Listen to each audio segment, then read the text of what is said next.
Baruch Dayan Hamet, we praise the Judge of Truth. We begin with a reading from Psalm 121. Asai enai el haharim me'ayin yavo Ezri. Ezri me'im Adonai oseh shamayim va'aretz.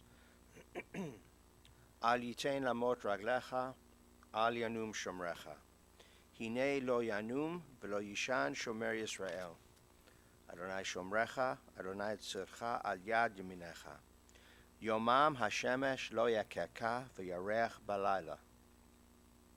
Adonai yishmarcha mikol ra, yishmor et nafshecha. Adonai yishmar tzedcha uvuecha me'ata v'ad olam. I lift my eyes to the mountains, from whence cometh my help? My help comes from the Lord, maker of heaven and earth. The Lord will not let your foot give way, your protector will not slumber. See, the protector of Israel neither slumbers nor sleeps. The Lord is your guardian, he is your protection at your right hand. The sun will not strike you by day, nor the moon by night. God will guard you from all harm, he will guard your soul. Your going and your coming, now and forever.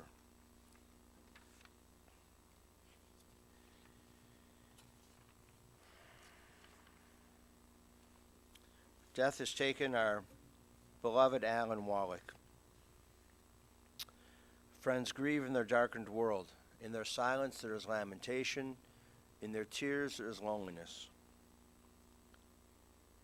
Lost in their sorrow, may they find the presence of loving friends. Hear them, O God, and be with them. For Alan's love that united so many people in life and in which death cannot sever. For his companionship that was shared along life's path and which continues through the tenderness of memory. For the gifts of his heart and mind that brought joy and happiness and is now a precious remembrance. For all of these and more, we give our thanks to God. It is a time of grief and a time of profound sadness. And so we listen once again to the voice of our sacred scriptures. It tells us of our kinship with the Creator. In light as in darkness, in joy as in sorrow, in life as in death. Let us recite the 23rd Psalm in the English together. The Lord is my shepherd, I shall not want. He maketh me to lie down in green pastures. He leadeth me beside the still waters. He restoreth my soul. He guideth me in straight paths for his name's sake. Yea, though I walk through the valley of the shadow of death, I will fear no evil, for thou art with me. Thy rod and thy staff, they comfort me. Thou preparest a table before me in the presence of mine enemies. Thou hast anointed my head with oil, my cup runneth over. Surely goodness and mercy shall follow me all the days of my life, and I shall dwell in the house of the Lord forever. Amen. It is a privilege to call forward Steve, the middle child, the middle son, to speak words of tribute for his generation and to speak of his dear father.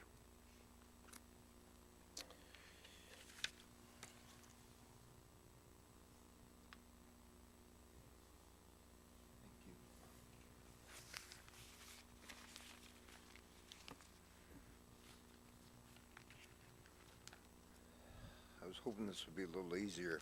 I don't know why.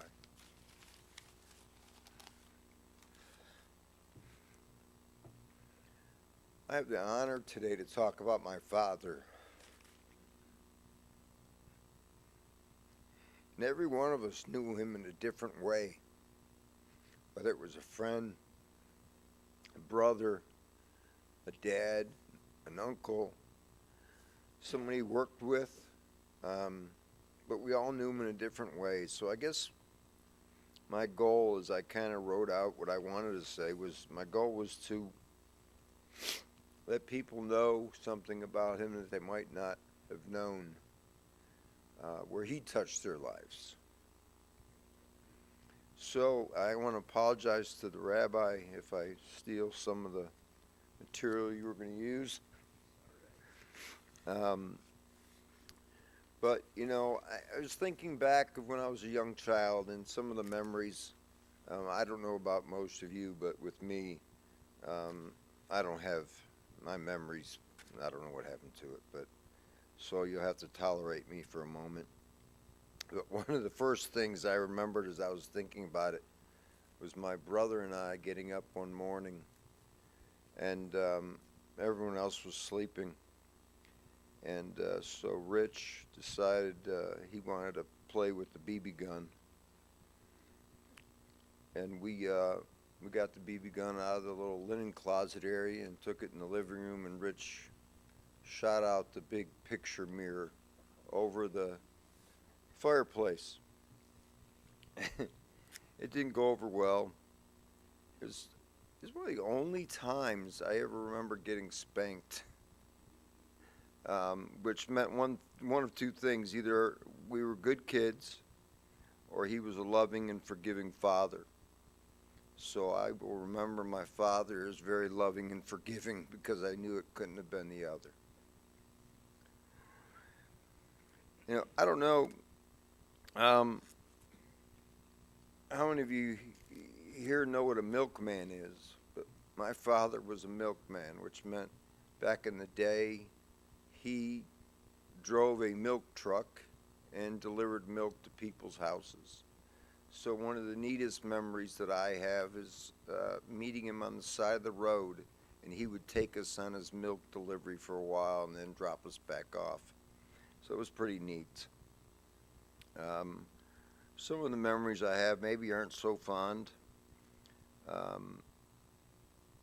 know, my dad and my uncle working on a car in a garage, and using a piece of equipment, they started the car and it proceeded to move forward while they were in front of it, running my uncle and my father over and knocking down the back of the garage, which was my grandfather's garage. And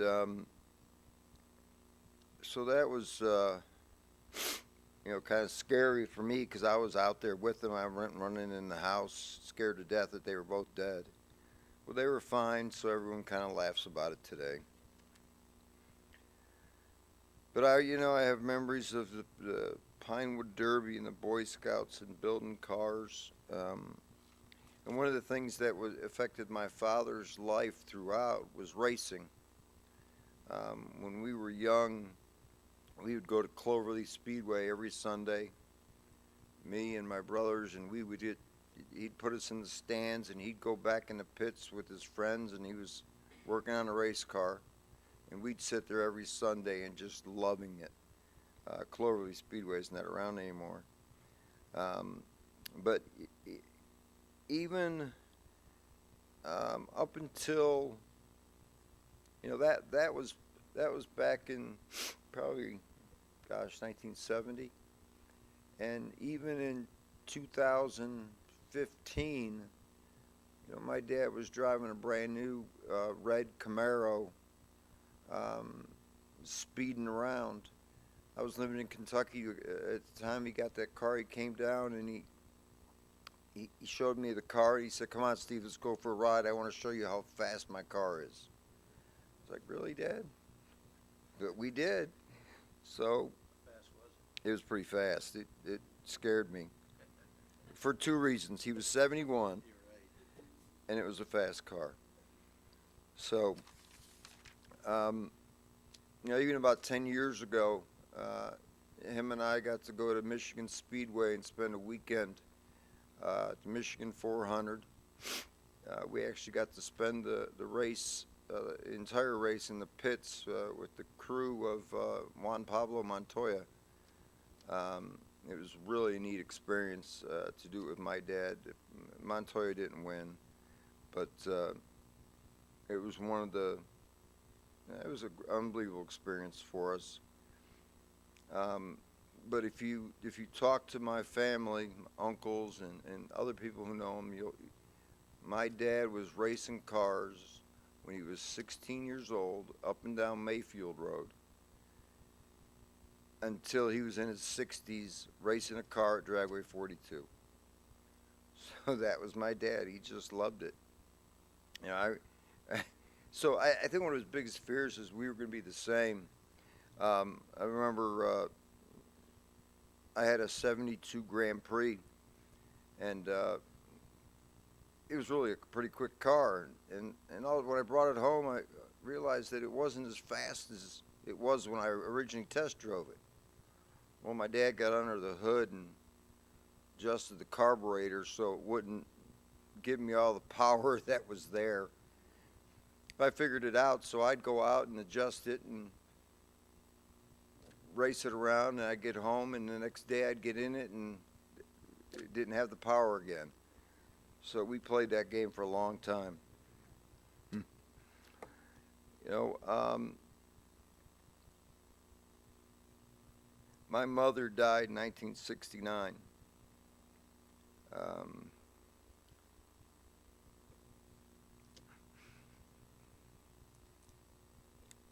So, my dad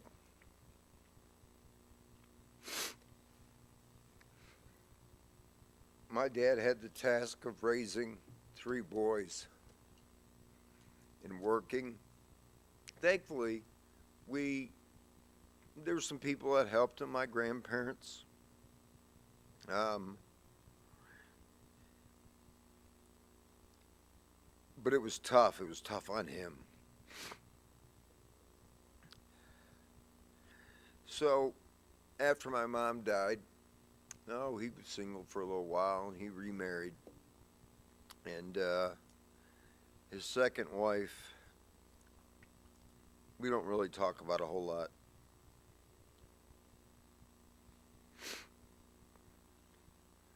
But his third wife,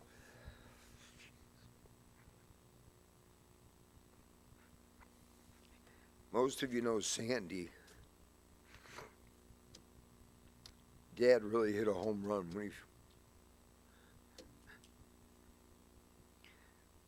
when he met Sandy. Sandy is a very special person. My dad found his soulmate. You know, they've been together for over 25 years, and she's the best thing that ever happened to him. We were so worried he was going to be alone. And Sandy has taken care of him from day one. She was there by his side through everything he's gone through. And she'd been there every minute, every second of his life over the past few months. So, you know, I look at Sandy, and Sandy was my father's soulmate, his helpmate, and the love of his life. Thank you, Sandy. I'm almost done. Some other things that were really important to my father was his grandchildren. You know, he has 9 grandchildren, and they're the love of his life. He enjoyed being around them so much. I honestly believe he lived a month longer because they would come and visit him. And for the next week, he was a different person. He loved his grandchildren so much. Whether it was, you know, watching a cheerleader here or there, basketball or baseball,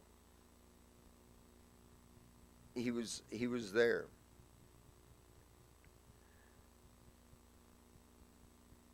You know, I don't know why, but I was pretty sure that my father was going to be around forever.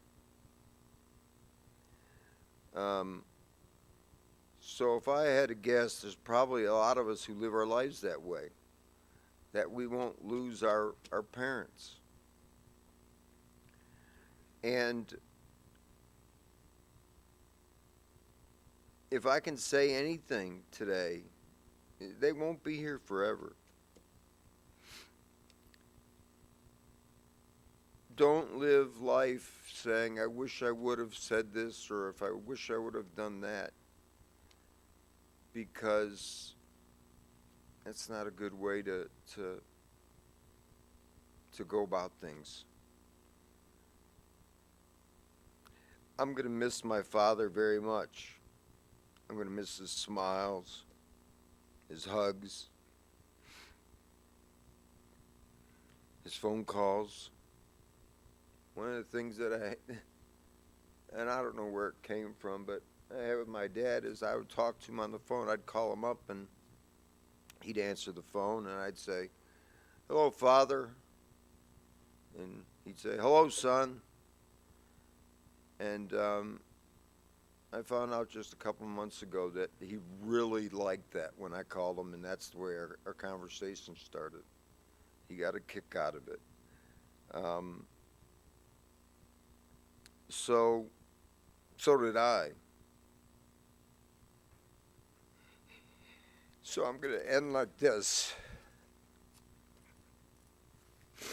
Hello, Father. And look forward to the day I hear him say hello, son. Thank you. Thank you.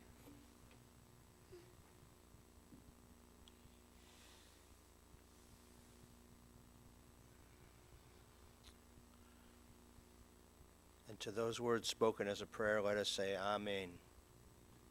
Beautiful words.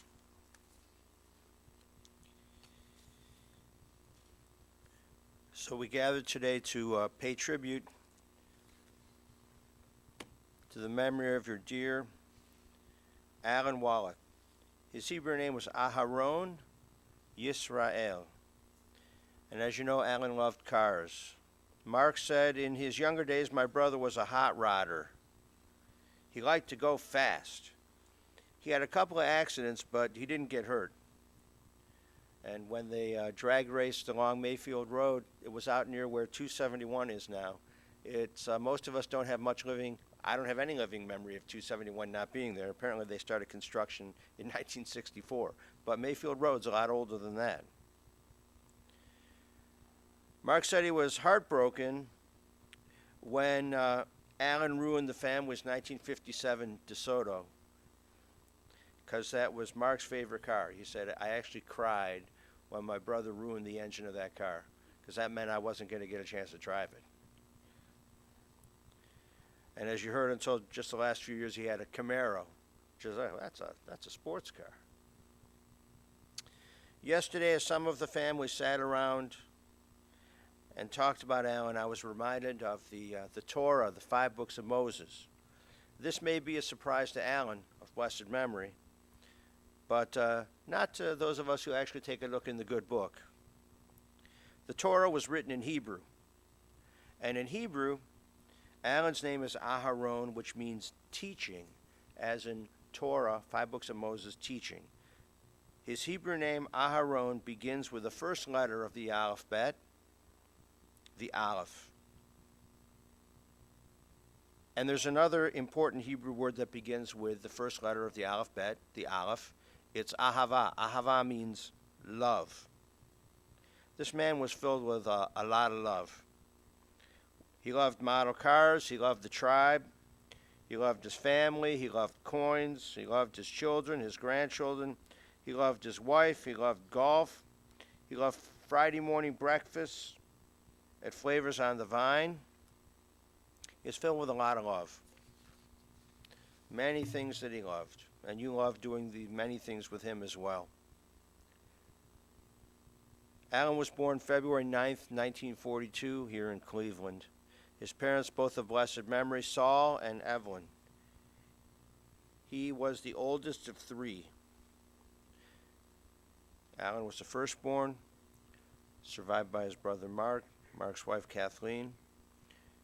The youngest, Arlene, is of blessed memory, and her husband survives, Larry. Mark also said growing up, aside from drag racing, he was a good baseball player. And in my first Little League game, Alan hit a home run, and then it was my turn at bat, and the guys on the team asked me if I was going to do the same thing as my brother. Well, I fouled out. So I guess the answer is no. He continued to play ball into his 50s, and he became a good pitcher, and because of his age, they called him Fossil, a fossil. Well, fossils are old. As a kid, my older brother took me places, which that was great. He would take me places. I'd ride in the car, mostly in the back seat. I didn't want to ride in the front seat, especially when he was racing. He graduated from Brush High School, and he married Barbara in 1962.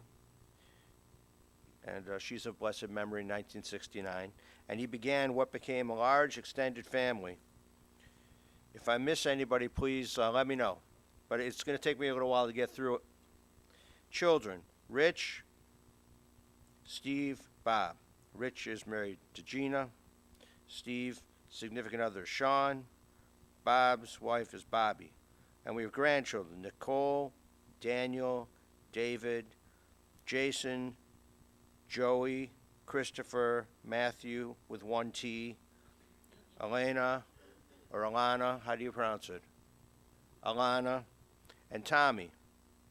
Joey's married to Jackie, and they have the great-grandchild here is Elle, and Christopher's married to Sadie, and she's pregnant, so that's a beautiful thing.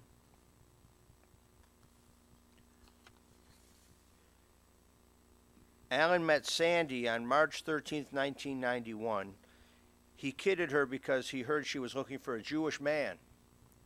And Sandy said, when I first met him, I asked him if he was Jewish, and he said no. Of course, I found out otherwise. Passover was the bane of his existence, but he got used to it because of me, Sandy said. It's ironic that we're just about to be at Passover time now. We were married in 1995, but the day we met is the most important day.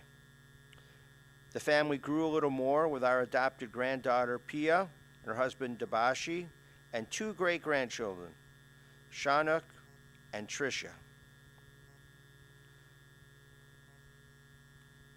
He had a special place in his heart for grandchildren, and especially the two granddaughters, because everybody else pretty much is boys. Alana said, I loved making peanut butter Hershey Kisses for him during the holiday season. Grandpa always supported me at any sports event I ever participated in and enjoyed watching me cheer at football games. Tommy said Grandpa always supported us, whether it was getting good grades or making it into a sport. He was always delighted to hear about it. He loved his family more than anything. I also remember his strong passion for cars, coins, and Cleveland sports. Nicole, Danny, and David wrote, one of our favorite memories was spending Hanukkah with him. He was the one and only Hanukkah Charlie, and he was always unloading truckloads of presents year after year. Hanukkah Charlie. It's never made it into my family. But wasn't that something like at Higbee's or something? Or I don't. No, seriously. Wasn't it? This past year, Nicole, Danny, and David wrote, we were fortunate to play some fun trivia games with him. The holidays will not be the same without him. That is for sure. Gina recalled Alan loved to party, especially when it was in his honor. And as Steve said, he lived a month longer just knowing that we were planning a party to have people come in and see him. He was the nephew of Harvey Levin, a beloved nephew. He was uncle to Jim, Amy, Marcy, Michelle, Kevin, and also Rebecca and Tom and Selena. And he was brother-in-law of Loretta Dunkel. He was a big Tribe fan. Rich said that he enjoyed taking him to the World Series game against the Cubs. I mean, the conclusion notwithstanding, it was good to be in the series. And it was good to take him. It was very enjoyable to take him to that game. It's a good thing. He loved going out to breakfast. Larry, Mark, and Alan spent a lot of time going to breakfast on Friday mornings at Flavors on the Vine in Eastlake. The waitresses were friendly, and they knew what the boys liked to eat, and it'll be a loss. In the last few years, Alan and Sandy moved to a condo, and he loved taking care of the flowers on the porch. As you know, Sandy took extremely good care of him, and there have been many medical challenges, dementia and heart failure and other things. He wanted to stay home, and Sandy and the family made sure he did. There was conversation also about his coins, and you'd go over and he'd have you unroll stuff and maybe they were, I think, pennies, unroll them and, get a look at them. And at the restaurant there at Flavors on the Vine, there were times that he'd be rooting through the pennies there. It can be a little embarrassing when your father's there, rooting through the pennies and looking for. I hope if he took one, he replaced it with another penny. I would imagine he did, but it was a new one. Some things you can't tell your dad not to do. Some things you just can't. So he passed away at home this past Sunday morning. So he has breathed his last. And there is no more deterioration or pain. There's just rest and wholeness and peace. And just like the Sabbath, just like Shabbat is a day of rest and a time of rest, now his soul is at rest. His soul is at peace. His soul is returning to God and to be with the souls of with his dear family and friends and the ancestors of our people. We learn this from the book of Ecclesiastes, chapter 12, verse 7. The dust returns to the earth as it was. The spirit returns to God who gave it. One day all of us will join our dear ones in Olam Haba. Olam Haba is the world to come. It is not a place. This is a place. The cemetery is a place. It's a time. It's an eternal time. It's an entirely spiritual existence. And your souls will be together again.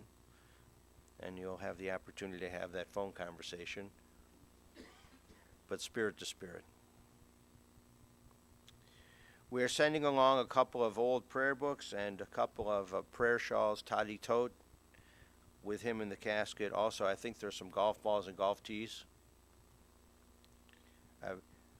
Going to be buried right across from Hawthorne Valley Country Club. I mean, you can get an early tea time there. It's very, very nice. And as we bury these things with him in the casket, it's a mitzvah, of course, to escort the body of a loved one to its final resting place, but also holy books of our tradition and ritual objects to be buried respectfully with him. We give thanks to God for this gift of life. We would have hoped for many more years, and we would have hoped and prayed as we did for them in health. However, it is God who has called his soul to return to the reservoir of being. As you think of Alan, go out to breakfast. Make sure to have some milk. He was a milk delivery man. Boy, there's so many jokes appropriate to that. Well, especially for those of us who remember milkmen. But you go out to breakfast, watch an Indians game. They start Thursday night in Seattle. Scrounge around and look for some old pennies, but make sure to replace them if you find any. Rev the engine in your car a little bit. Can you still adjust the carburetors on these things now? It's crazy. Now everything's like a computer thing. Well, see if you can get somebody to adjust the carburetor, open it up a little bit for you. Be kinder and more thoughtful, and be eager to help and serve others. So we conclude with words from the first chapter of the book of Job. Adonai Natan, v'Adonai Lakach, Yehi Shem Adonai Mevorach. The Lord hath given, the Lord hath taken away. Blessed be the name of the Lord. Amen. Ose shalom bimromav, hu ya'ase shalom aleinu, ve'al kol Yisrael, ve'imru yimru amen. Ya'ase shalom, ya'ase shalom, shalom aleinu, ve'al kol Yisrael, ya'ase shalom, ya'ase shalom, shalom aleinu, ve'al kol Yisrael. May God, who causes peace to reign in the high heavens, cause peace to rain down upon us, upon all Israel, upon the soul of our dearly departed Alan Wallack, and let us say, Amen. Please rise for the El Malei Rachamim prayer.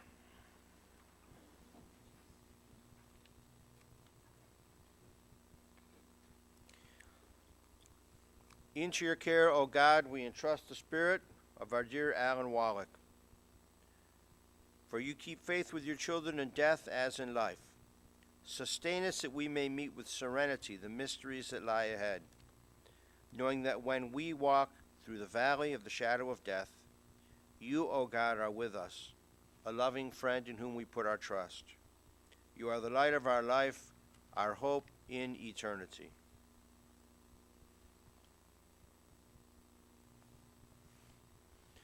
El Malei Rachamim,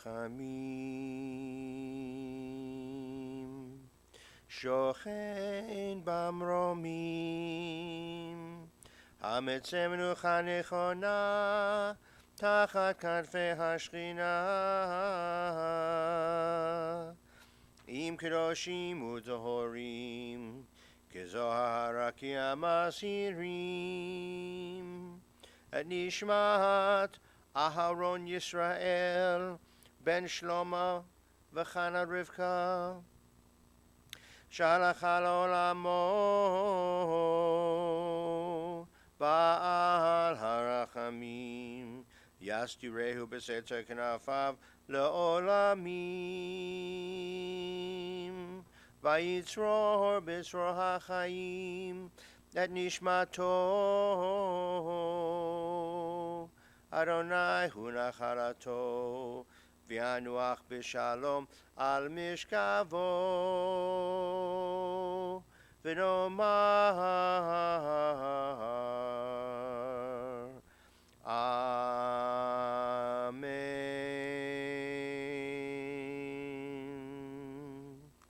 Compassionate God, eternal Spirit of the universe, grant perfect rest in your sheltering presence to Alan Wallack, Aharon Yisrael, Ben Shlomo, V'chana Rivka. He has entered eternity.